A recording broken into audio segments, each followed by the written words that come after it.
In my early years, I was often misunderstood by those around me. Growing up with Asperger's syndrome in a world where social norms seemed second nature to others made daily interactions challenging. My family, as well-meaning as they were, often struggled to understand my way of seeing things, my literal interpretations, and my unique communication style. From a young age, I found comfort in structure and routines, preferring the order of numbers and facts over the abstract flow of social cues. This difference shaped much of my childhood and education. Teachers noticed my tendency to focus on specific details, while peers labeled me the odd one out for my unique perspective. Over time, however, I developed a talent for analysis and problem-solving, skills that would later be invaluable in my personal and professional life. As I navigated my journey, I found inspiration in book and film characters who, like me, were unique, recognizing myself in their stories of overcoming obstacles. Remember the critically acclaimed film Rain Man? Dustin Hoffman won an Academy Award for his portrayal of Raymond Babbitt, an autistic character with extraordinary skills. Although I'm not as affected, I live with Asperger's syndrome.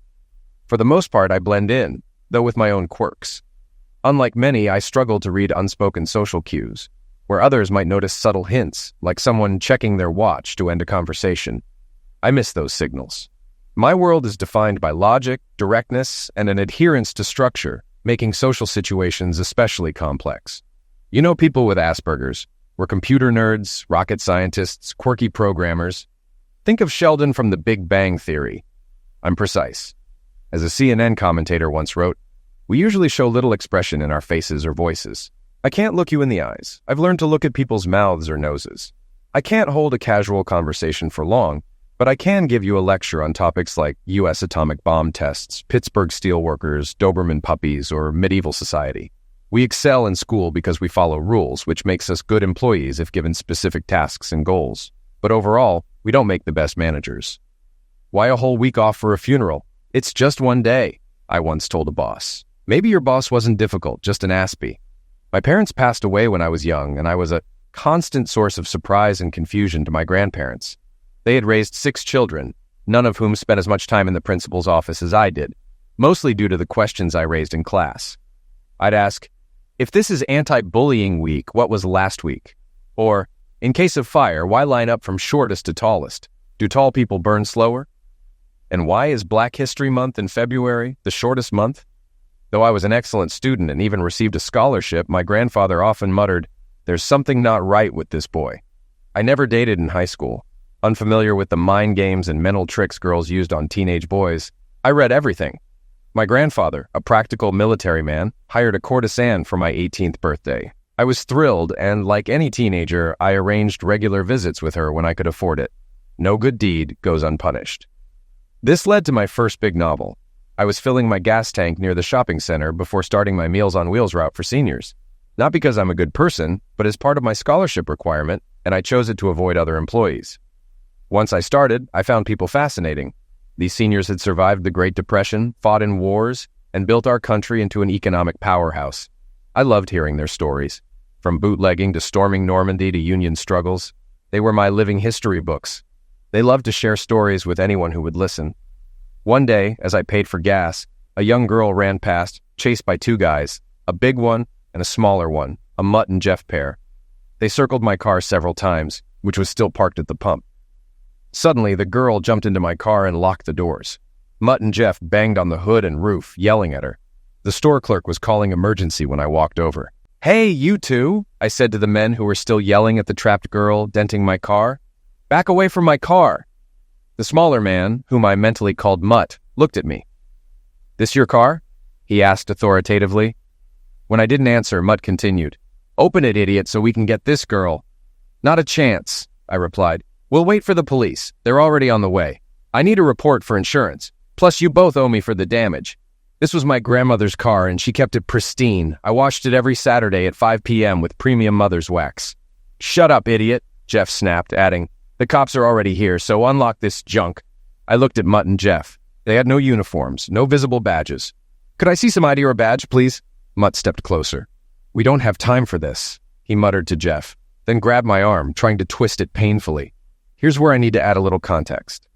Children with Asperger's syndrome are frequently bullied since our physical coordination often develops later. making us the last pick for any team in PE class. Combine that with an inability to respond effectively to teasing and sarcasm, and, well, you get the picture. To counter this, I was enrolled in martial arts early on to improve my coordination, build confidence, and learn to handle bullies. After attending several classes, I found that a modified form of Aikido was the best fit for my training. The Aikido I learned was based mainly on responding to an opponent's movements.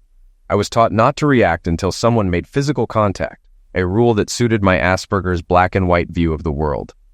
Words and ridicule could be ignored, but physical actions allowed a response. I trained 3 times a week and on Saturdays at a local Aikido center. It became like a second home. Fast forward to the present, and Mutt's face showed shock as I countered his arm grab with a move I'd practiced countless times in Aikido class. Dropping to one knee, I spun under his arm, using my weight and his momentum to flip Mutt over my shoulder, leaving him gasping for air. Standing up, I stated, "You touched me first. Please don't try it again." The girl in my car screamed, while behind me Jeff charged forward, arms wide, head down, ready for a football-style tackle. This feels just like my last belt test, I thought as Jeff's fingers neared my hands. I fell backward, raising a leg to kick him in the stomach, and grabbed his outstretched forearms, pulling him down as I pushed off with my foot. Jeff flipped over, landing near a gas pump. Rolling to my feet, I heard the girl in my car laugh. "You two idiots can't even take down one guy. Need more friends before you get hurt?" Her laughter continued, but I stayed serious. These guys weren't backing down. Jeff quickly jumped up, pulling out what looked like a taser. I saw blue sparks flash and heard the electric buzz. We'd never trained against tasers, but I treated it like a sharp weapon, dodging and weaving to keep Jeff off balance. When I had the right opening, I moved to his side, struck his elbow upwards, and directed the wrist holding the taser downward. Jeff yelped as his hand and the taser dunked into a bucket of windshield washer fluid. I didn't know the exact properties of windshield fluid, but apparently, it conducts electricity well. Over 1,500 volts surged through Jeff's hand and into his body. He convulsed, collapsing by the bucket with his hand still submerged, limbs twitching. Then Mutt charged at me again, this time wielding a collapsible baton. I hopped over Jeff, who was still spasming, and pulled out a wooden-handled scraper from the bucket. Mutt wasn't skilled with the baton, making it easy for me to parry his attacks. I hooked his ankle with the scraper's T-end, causing him to stumble backward.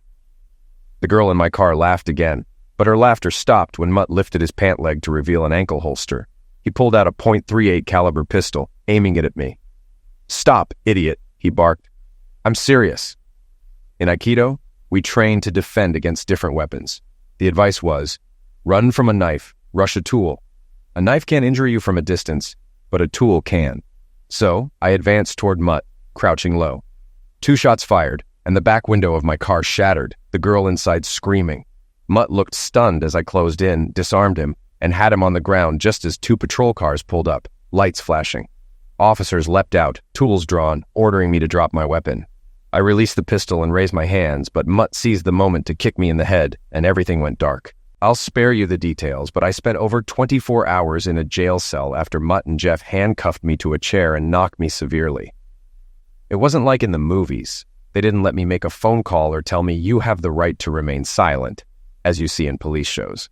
I think Mutt and Jeff were actual cops, because they were the ones who knocked me while I was cuffed to the chair. After that, the other prisoners left me alone. Apparently knocking 2 cops earns respect. On the second day, the jailers, who had been indifferent until then, suddenly grew uneasy. Some tried to emphasize they had treated me the same as any other suspect and had no part in what happened earlier. "Anthony," a jailer called, opening the cell door. "Come with me, please." Crossing the threshold, I was surprised to see the girl from my car waiting with an older, distinguished-looking man. The jailer fidgeted as he led me to them. "Here he is, Judge. Your Honor, he's in fine condition. We've kept him safe, just as I said." The judge ignored the jailer and grabbed my chin, turning my head to examine the bruises on my face, lingering on the ugly mark on my cheek from Jeff's repeated hits with a phone book. The girl began taking photos with her phone. "Yes, I'd say he looks very good," she said. "How many of you did it take?" She looked at the bruises on my wrists from the handcuffs. "You must be proud of knocking up a handcuffed man. The Fuhrer would be impressed." The judge waved off both her and the jailer. "That's enough." Then he turned to me and said, "Come on, son, let's get to work on taking these guys down." With that, the judge turned and walked out, and the girl and I followed him. We sat outside the police commissioner's office, watching men in suits move in and out, carrying papers and forms. I hadn't seen the judge since he'd gone in. "Would you like something to drink?" the administrative assistant asked. "Yes, watermelon juice," I replied. "Watermelon juice?" she repeated, surprised. "You said anything," I reminded her. "Well, we only have soda, tea, and coffee. No watermelon juice." I paused.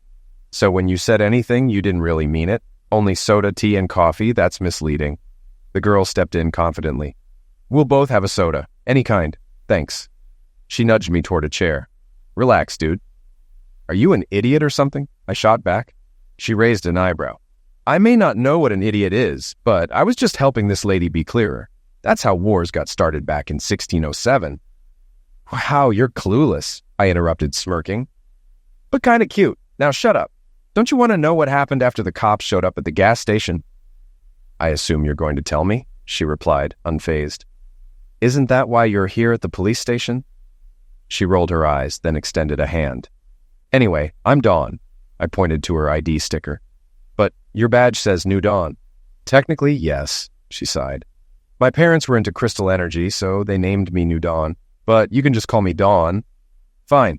Can I call you Tony?" "Sure, if you want, but I probably won't answer since my name's Anthony," I replied. Dawn chuckled. "Okay, Anthony. Look, those two goons were after me because they thought I was shoplifting. Were you actually stealing?" Dawn gave me an innocent look. "Yeah, maybe." She shrugged. "It's not like a massive store like that would go broke over a few items. Do you know how little these corporations pay in taxes or how poorly they treat their employees? Not to mention child labor overseas." "What does that have to do with you stealing?" I asked. "This store's a franchise, so you were really stealing from a small family-owned business, not a big corporation." "Whatever," Dawn waved dismissively. "Aren't you even mad that the city's police force is full of corrupt flunkies living off our tax dollars, like those two Nazis who came after you?" "They're an outlier," I replied. Dawn looked confused. "An outlier?" "In any large organization, public, private, or religious, you'll find about 11% who are high performers driving growth, 86% doing the minimum required, and 3% that break down into two groups. 2% are corrupt, willing to do anything to get ahead, and 1%, the dead weight, people who just take up space." I held up two fingers. "I just happened to be first in the wrong place at the wrong time. 10 minutes earlier or later, I wouldn't have been involved. Second, I ran into two cops who don't represent the rest." Dawn started to speak, but I held up my hand. "Look, the average police officer makes about the same as the average worker, not rich. They're there to enforce laws. If you disagree with the law, work to change it or the officials who make it. Don't blame the ones enforcing it. That's all I'll say on the topic." I looked at her. "Please, go on. How did you end up here?" Dawn shook her head. "You're definitely one of a kind, Anthony. Anyway, after the other cops arrived, they were so busy with you that I managed to sneak away and hide at a nearby gas station. I saw those two officers go in, take the security tape, and threaten the store clerk." She held up her phone, grinning. "They had no idea I was recording them the whole time." "You mean they didn't identify themselves as police when they first attacked me?" I asked. "Exactly. I even got them on camera threatening the clerk. I noticed all the Meals on Wheels food in your car, so I called the organization and explained what happened." She smirked. "Told them to send lawyers, tools, and money, just like the song." She glanced at the commissioner's door. "Did you know the judge is on the Meals on Wheels board?" I nodded. "Yes, he's also the district's chief judge and the state's majority political leader. He spoke at my high school graduation." Dawn's eyes widened. "Well, that explains a lot. Once I called, state patrol cars showed up. They took your car and brought me to the judge's office. He was furious when he saw the footage from my phone. It was like a royal court. People showed up in the middle of the night, some even in tuxedos.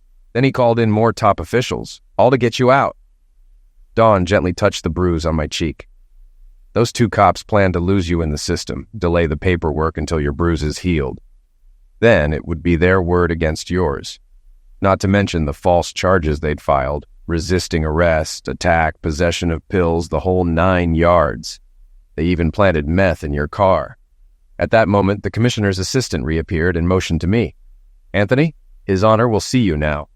In the end, both officers were fired and charged. The police commissioner was relieved to let them go, as this wasn't their first complaint. It turned out they were also on the shopping center's payroll while on duty for the department, sealing their fate. Other officers received reprimands, but the judge, commissioner, and district attorney all expressed their thanks to me. I was surprised they couldn't see that the other officers were just acting on what Mutt and Jeff had told them. According to their story, my gang and I had attacked them while they were trying to detain a suspect, supposedly to protect a stash house in my car. This whole situation taught me a lot about how quickly things can break down if trust among these new centurions is gone. The city police settled with me, offering a substantial payment. Raised to live simply, I'd never prioritized money, but I accepted, knowing that a jury wouldn't sympathize with a government agency that invented charges, arrested, and strike a disabled orphan. Yes, Asperger's qualifies as a disability, and I was a scholarship student delivering food to the elderly. About a week later, Dawn appeared at my door. "Come on, Anthony," she said, glancing around my small apartment. "I heard you got a check from the police. Let's take this money and go celebrate." I looked around my one-room apartment. "Dawn, I have a bed, a table, and a small dining area. Maybe it's a bit bare, but it's clean and functional, not exactly a dump." "Fantastic," Dawn replied, irritated. "You live in the Taj Mahal now. Invite me out somewhere nice. I deserve it. Today we're celebrating." "I can't eat anything here," Dawn exclaimed, dropping the menu. We were at one of the city's best steakhouses, a classic place where my grandparents would take me on special holidays. They had the best beef, plus seasonal crabs and lobsters. I looked over my menu at her. "What's wrong with the meat selection?" She looked at me, disgusted. "I'm a vegetarian," she said, pointing to the menu. "Is it possible to eat anything here that hasn't suffered horribly?" "You're a vegetarian?" I asked, and she nodded. Recalling my grandfather's words, I said, "You know, Dawn, the original meaning of vegetarian was bad hunter." Dawn pointed at me. "You don't get it. Nature didn't design us to eat hamburgers." I repeated something else my grandfather used to say. "If nature didn't want us eating hamburgers, why did it make cows so easy to catch? I've never heard of anyone eating cheetah burgers." Dawn looked annoyed. "Humans were never meant to eat meat. Our prehistoric ancestors ate almost entirely wild grains, fruits, and vegetables." I gave her a puzzled look. "But you're not living in prehistoric times. If you were, you'd already be dead. The average lifespan of a cave woman was less than 20 years, with men living about 5 years longer." She waved me off. "No one seems to understand that our ancient ancestors succeeded in hunting only 10% of the time. Hunting was risky. You could break a bone, sprain an ankle, or get injured, which meant a quick end of life without medical help. Without greens and tubers, they'd starve." "Dawn, you're afraid of spiders, and I can't picture you eating termites." She grimaced. "Anthony, that's disgusting." Clasping my hands, I continued. "Cave people got most of their protein from insects. Termites were 38% protein, and one species in Venezuela, Sintermes aculeosus, is 64% protein.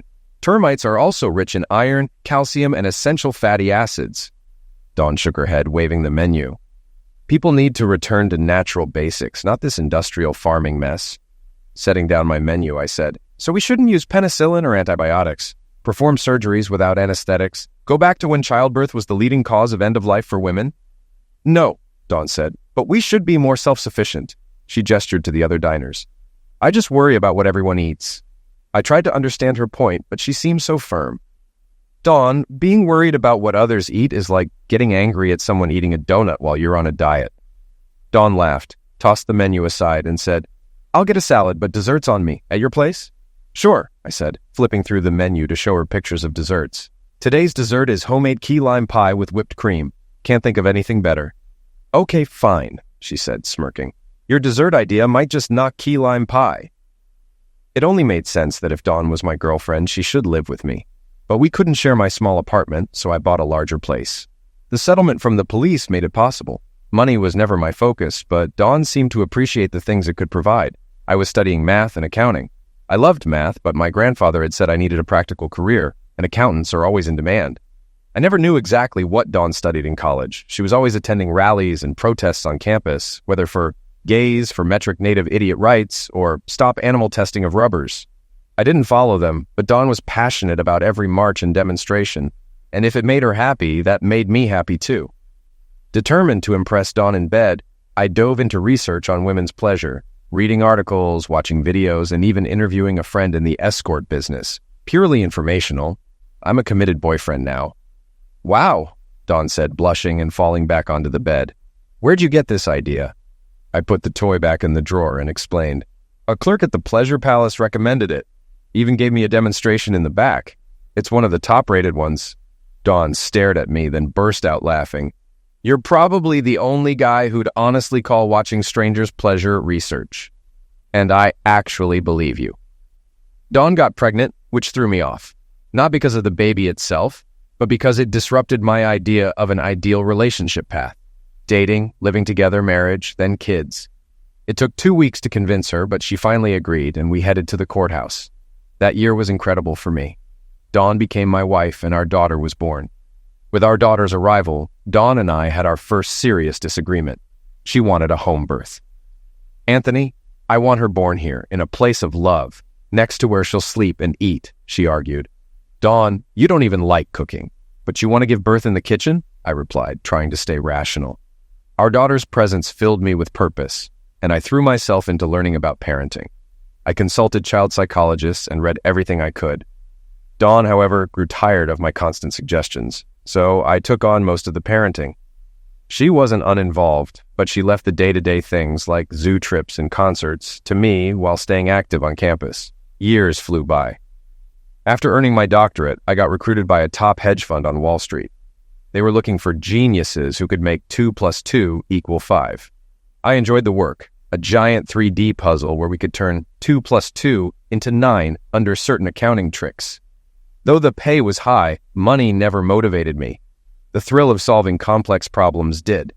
They say a poor man wants to be rich, a rich man wants to be a king, and a king wants everything. I could see that Wall Street was just a rigged game, but if the money made Dawn and my daughter happy, then I was content too. It never crossed my mind that Dawn might cheat. Sure, we had late nights here and there, but she was busy with her activism, now focused on environmental issues like saving endangered animals. Anthony, she'd say, humans are the biggest threat to blue whales. True, I'd reply, but who else would hunt a blue whale? Pelicans with machine tools? Lions on jet skis?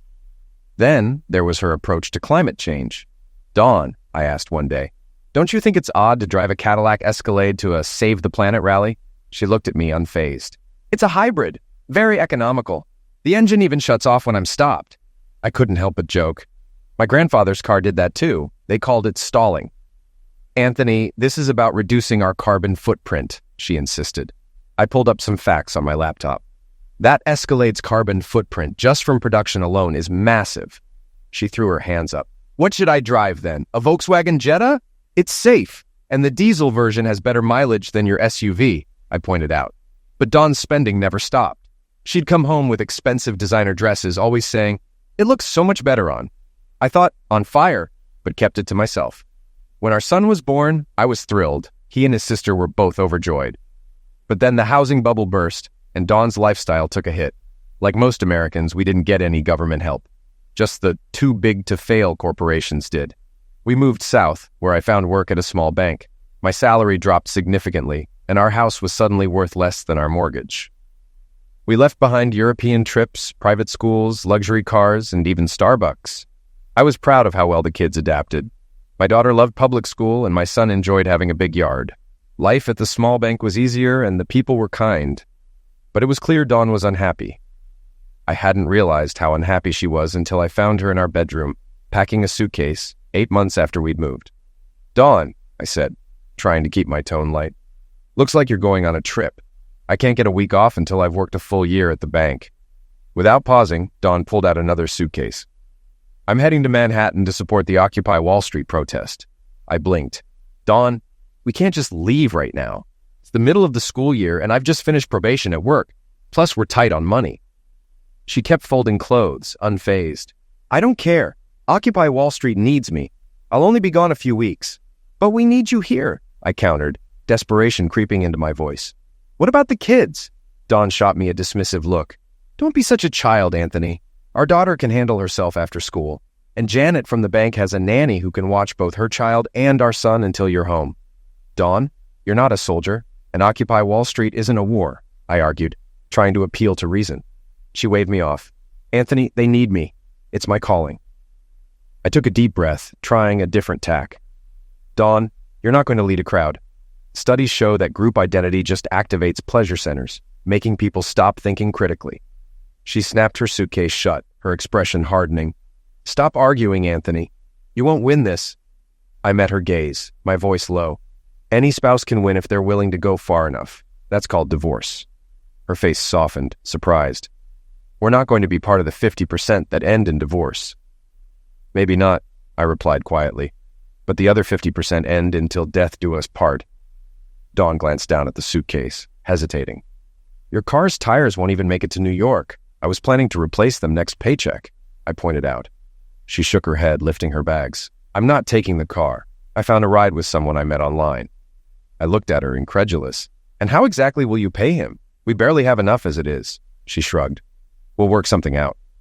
I sat there, speechless. I didn't even hear her leave. She didn't kiss the kids goodbye.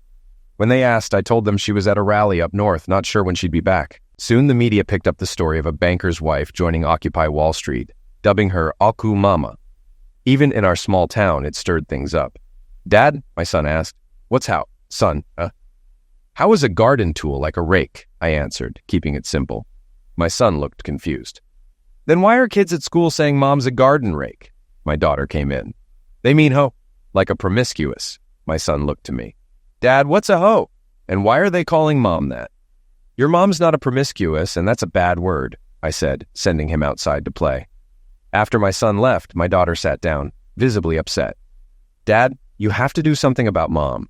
She's ruining my reputation at school. Do you even know what people are saying about us? She asked, frustration written on her face. I placed a hand on her shoulder. Sweetheart, we can't control what people say. And honestly, most people probably aren't even thinking about us. Dad, she said, her voice heavy with teenage exasperation. Aren't you even a little bothered that mom is living with some random guy in a tent? It's all over the internet. If it bothers you, just stay offline, I suggested. She shook her head. It's not that easy. My friends keep sending me links, and it's gross. You have to do something. I leaned in, pressing a kiss to her forehead. I'll take care of it, honey. After days of leaving messages, I finally reached Dawn. Anthony, I'm sorry for not calling sooner, she said, sounding harried. It's been chaos here. Dawn, save the apologies. You didn't even call back. I had to reach out. You don't understand what's happening here, Anthony, she replied defensively. Then maybe stop telling everyone about it, I said. Most people either don't care or are just relieved it's not their problem, she sighed. You really don't get it. There are thousands of us here, regular folks, even celebrities. Are there any other mothers who left their families to be there? I asked pointedly. Stop being so dramatic, she shot back. You act like toilet paper and aluminum foil mean more to me than my family. Dawn, toilet paper matters to a lot of people. And how are we your priority when you're living in a tent with some other guy? She let out an exasperated breath. Don't be ridiculous, Anthony. We're just sharing a tent. It's not like we're sleeping together. Really? I said, unable to keep the sarcasm out of my voice, because his blog post titled Occupying the OccuMilf Cape suggests otherwise. Anthony, you actually believe everything you read online? He's just exaggerating, she protested. Dawn, I said, struggling to stay calm. When he describes the mole on your inner thigh in detail, it's hard to believe he's making it up. You need to come home. She paused, then conceded. Fine, I'll consider marriage counseling. But I'm not going to listen to some Bible-thumping counselor telling me to obey you and stay home. Dawn, I never asked for that. Just come home. I can't leave right now. This is too important. I checked my watch, my patience wearing thin. There's a midnight bus ticket waiting for you. If you're not on it, I'll be filing for divorce. Anthony, I'm a crucial part of this movement, she protested. Dawn, I replied coolly, don't confuse running in circles with progress. Be on the bus. Predictably, Dawn didn't get on the bus. A week later, she called, furious. Anthony, how could you file for divorce? And those photos in the paperwork, what if the kids saw them? I kept my voice steady. Now you're worried about the kids? They're the ones who showed me the photos. Your tent mate posted them online, and our daughter heard about it at school. I just printed them out. She softened a little. Look, Anthony, I'm sorry. I got caught up in the moment. How long was that moment? Dawn? I sent you 7 photos with dates from 7 different nights. There was a pause before she said, all right, maybe sleeping with him wasn't the smartest decision, but it was just one guy. I let out a disbelieving laugh. And what does the number of partners have to do with anything? Through the static of background noise, she continued, "Put this in perspective, Anthony. Is my little affair worth losing everything? This doesn't have to be an execution for our marriage. People go through these things. It could even make us stronger." "Dawn," I replied, my patience gone. "That logic makes as much sense as Yogi Berra's saying, if you don't go to other people's funerals, they won't come to yours." I switched the phone to my other ear as she continued. "Listen, I have a guy here with me whose father owns one of the biggest law firms in the state. He said if you keep pushing this divorce nonsense, you'll get sued." Then I heard a man's voice on the line. "Hello? Can you hear me, Anthony?" "Yes, I hear you," I replied. "Listen, buddy, you're handling this all wrong," he said. "I work for a big law firm, and every day I see guys like you chewed up and spat out by the courts. If I represent your wife, you're done for. Do you even know who my father is?" It was a bizarre conversation, but I responded, "Sorry, man, I have no clue who your father is. Didn't your mother tell you?" "What?" hissed the voice on the line. I kept my tone calm. "Maybe your mom had a lot of partners, and that's why it's hard to know. I don't know you, but I could try to help.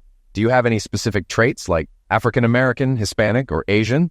"You idiot!" he shouted back. "My family's been here since this country was a colony." "Why are you angry at me?" I asked evenly. "I'm just trying to help. And besides, it wasn't my mom who might have had multiple partners before I was born. Maybe you should check if she lived near a military or naval base at the time. The government keeps a DNA database. You could look there to see who she might have picked as a donor." "I'm going to wipe the courthouse floor with you," he exploded. And then I heard a shuffling sound as Dawn must have taken the phone from him. "Anthony, are you still there?" she asked, her voice more restrained. "Yes, Dawn, I'm here. Are you sure this is the guy you want representing you in our divorce? He seems pretty unstable, maybe because he doesn't know who his father is." "Forget him, Anthony, and forget the divorce. Every couple has a slip-up at some point. Everyone does it. Nobody cares anymore." "You're wrong, Dawn. According to a recent Gallup poll, having an affair is considered one of the most immoral acts. Out of 1,535 American adults, 91% believe infidelity is morally wrong, more than they object to human cloning, self-destruction, or polygamy. Only 9% think it's acceptable. Sure, we're more open to divorce, premarital sex, and children out of wedlock, but about 24 states still criminalize infidelity." "Damn you, Anthony. Divorce is not an option," she snapped. "Dawn, there are no right answers to wrong questions," I replied calmly. She spat back, "Fine, Anthony. Want to bet? I'll ruin you for this. Remember, whoever came with a knife will die by the knife." I blinked, baffled. "What does cutlery have to do with our divorce, Dawn?" A stream of curse words came through the line before it went dead. In the end, Dawn cleaned me out during the divorce, and her lawyer truly wiped the floor with me. Apparently, our state is one of the few with lifelong alimony. Her lawyer used that, along with my previous income, to seize my retirement, home equity, savings, and any cash. But they were both surprised when I didn't care about any of that. I traded it all for sole custody of my children. As far as I saw it, Dawn may have won the battle, but it was a Pyrrhic victory. Dawn's involvement in the Wall Street protests brought her some temporary fame. After our divorce, my daughter showed me a press release. Dawn had secured a book deal with a possible film adaptation. Her advance was substantial, which explained why she didn't push for alimony, though it didn't explain why she drained my accounts and pleaded poverty about child support. Dawn's fame quickly turned into small-town resentment toward me. I hadn't expected my colleagues or the town to react the way they did. Janet, the single mom and bank teller I shared a nanny with, explained it. "You might not see it, Anthony, but there's still a lot of old-school machismo here from both men and women. Janet, what did they expect me to do? Touch my ex-wife? That's just not who I am." Janet patted my shoulder. "I get it. None of this is your fault. Your ex, Dawn, isn't exactly stable. Honestly, with all the therapists, meds, and self-help, I bet 1/4 of women in this country are on some kind of mental health treatment." I thought about it.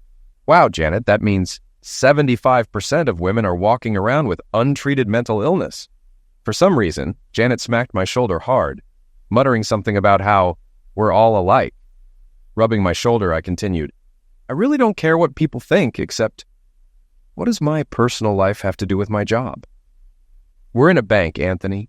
People want to feel confident about where they keep their money and who they work with. Some folks think if you can't keep your own family together, how can you manage their finances? Maybe Janet had a point, but it didn't matter to me.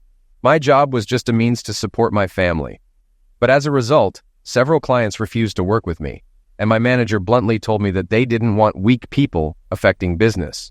So even though I was qualified, I was surprised when the bank manager came to my small office one day before closing. "Tomorrow, you're in charge," he said. "This is your responsibility. These are your employees. They're your responsibility." He looked up before closing the folder in his hand. "Try not to let any of them leave or let you down."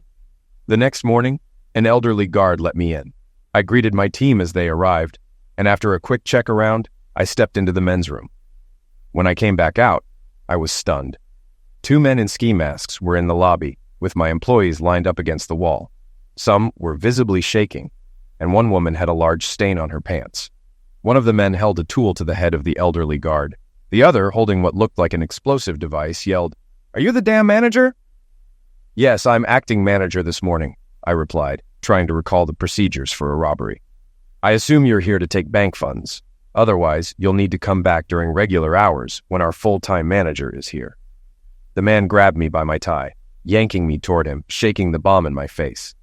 "Are you some kind of comedian?" he spat, tightening the tie and shoving me to the floor. Slowly, I got up, loosening the tie that had pinned me down. I hated wearing ties. They originated in Croatia in the Middle Ages, worn by men to show loyalty to their king.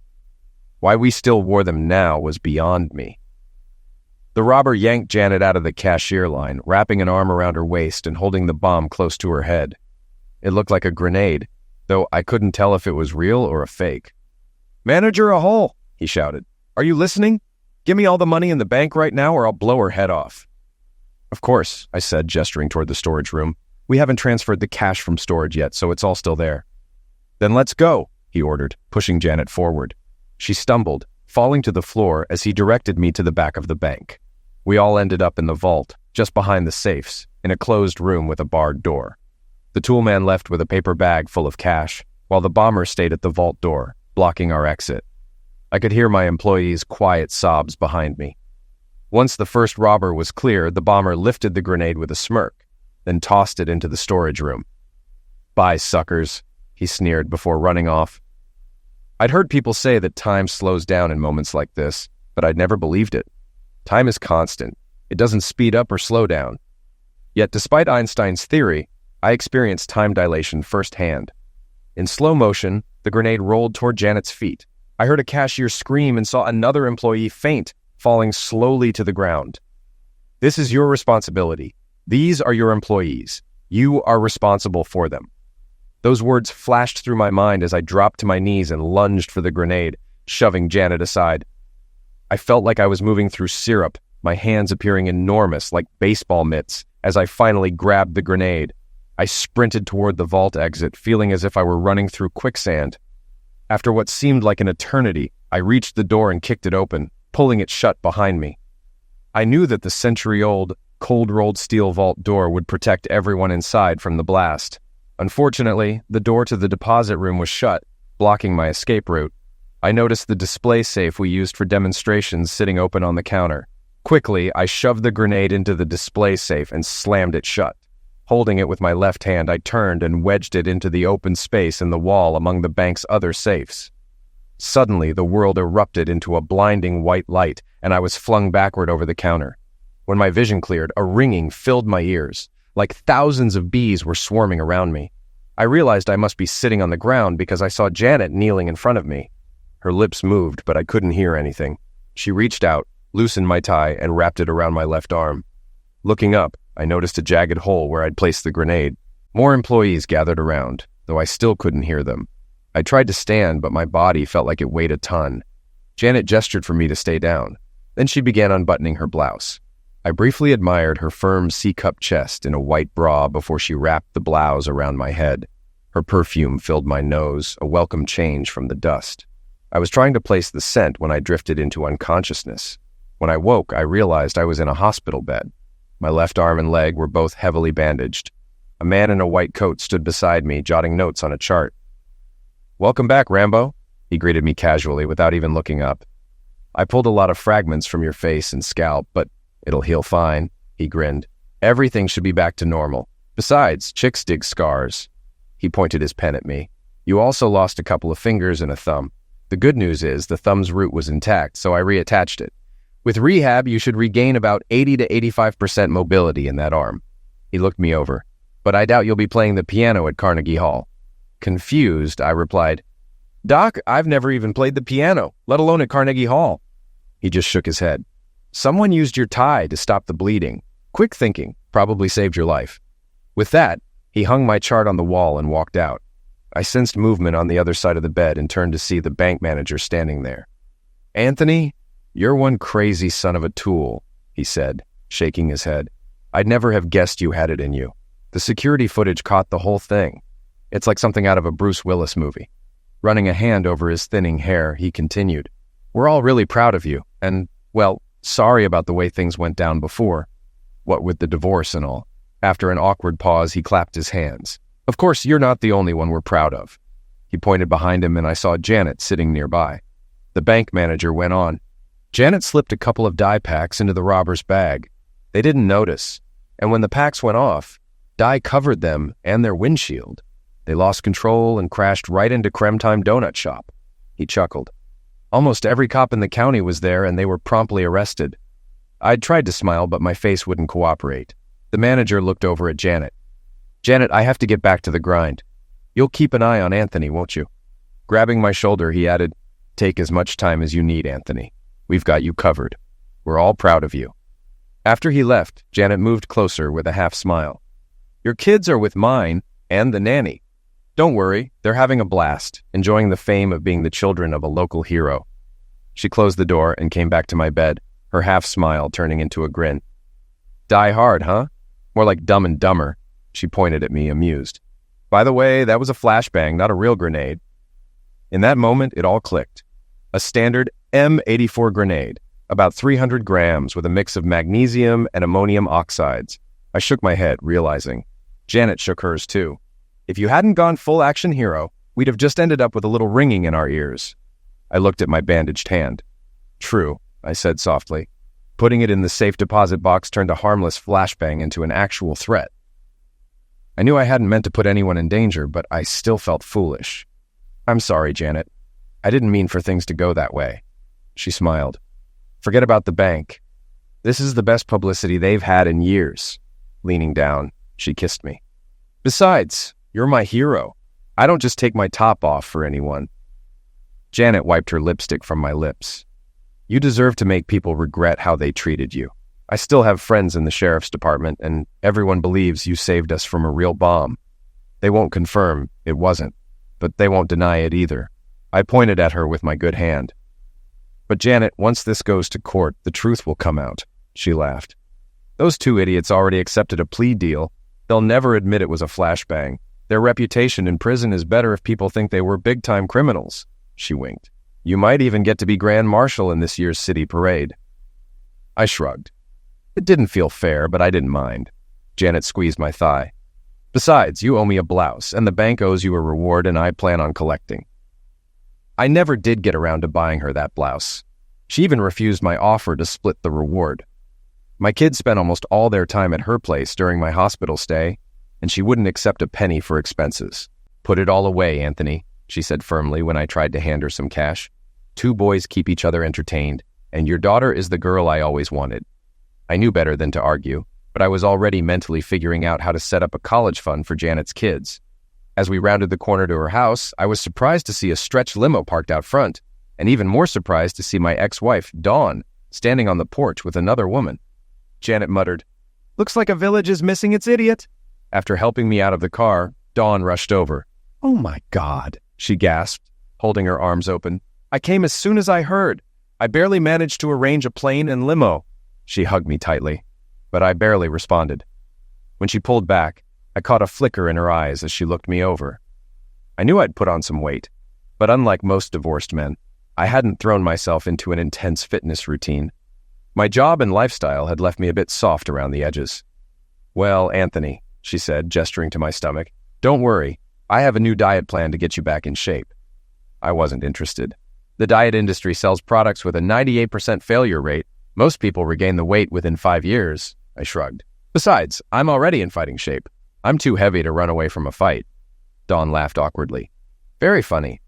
A little exercise will give you a whole new healthy life. Exhausted, I replied. Dawn, if walking and cycling were all it took, mail carriers would live forever. Whales swim constantly, eat only fish and drink water, yet they're still fat. Rabbits run around and only live about 15 years. Turtles do nothing, and they live over a century. Now tell me again why I should exercise. Dawn glanced at Janet, who stood nearby. I see where you get your codependent attitude about avoiding exercise. Janet narrowed her eyes. There's plenty of evidence that women with a few extra pounds live longer than those who diet obsessively. The stern-looking woman next to Dawn stepped forward and extended a hand. Hello, Anthony. I'm Dawn's publicist. We're all very excited about this opportunity. Dawn jumped in, beaming. It's the perfect ending to my story. I nurse you back to health. We rebuild our family. It's a made-for-TV story. Lifetime is thrilled. We might even get a series. Dawn extended her hand to me. This could mean a lot of money and fame for us. No, I replied firmly, keeping my voice steady. What? Dawn and her publicist exclaimed together. No, I repeated. Which part of no didn't you understand? The publicist quickly tried to smooth things over. Anthony, I'm on your side. You need to listen to Dawn. I shook my head. There's always someone on your side that you'd rather have on the other side. Ignoring me, the publicist continued. I know you've been through a trauma and might not be thinking clearly. With your recent head injury and the shock of your split with Dawn, your judgment may be off. Think carefully. Opportunities like this don't come around twice. Janet took my arm and guided me toward her door. She turned to the publicist. In this case, it would be better if you called ahead. We wouldn't want to embarrass you by not answering the door. Dawn jumped in front of me. Anthony, stop. What are you doing? We belong together. You need me. You know you'll never find anyone like me again. I looked at her for a long moment. Dawn, that doesn't make sense. I don't even like you. Why would I want to find someone like you? She tried again. The future isn't what it used to be, Anthony. This will be a best-selling book, a national TV show. Do you really want to be cast as the villainous husband? Dawn, even if you make a story out of this, no one, dog included, will care. Turning to Janet, Dawn tried a different approach. You're a Bible believer, right? Isn't there something in the Bible about forgiveness? Can't you help me here? Janet let go of my arm and faced Dawn and her publicist. I don't have a Bible verse, but I do have a line for Anthony. She pointed toward the street. Get out of my house. Dawn and her publicist stood there, stunned. You can't talk to me like that, Dawn stammered. Without looking back, Janet kept guiding me to the door. I'd shoot you both, but I don't want to waste bullets. She held up her phone. Uncle Bob, the city sheriff, is on my speed dial. Dawn and her publicist looked shocked. Janet continued, I have a loaded rifle, 3 acres of land, and a shovel. Don't mess with me or anyone I care about. Dawn's book quickly ended up in the clearance bin, and her movie bombed even worse. Her fame faded fast, though she still visited the kids occasionally, whenever it fit her schedule. Dawn's career could be tracked by the vehicles she arrived in. First, it was limos, then rental sedans, followed by taxis, and eventually shared rides in beat-up minivans. She still brought gifts and talked about projects in the works every visit, though the details became increasingly vague. The last time she visited, she was with an aging, unkempt actor who drove a rusty old Mercedes. My son caught a glimpse of her latest project, a low-budget reality show, on one of those obscure cable channels that cater to insomniacs. Janet couldn't resist a jab. Looks like Dawn has a case of vapitus lucatus, she quipped. What's that? I asked, genuinely curious. Janet grinned. It's a condition where people chase fame without real accomplishments. They end up on obscure cable channels, staying obscure, and sometimes appear in ads for reverse mortgages. The kids found it hilarious, though I wasn't sure vapitus lucatus was real.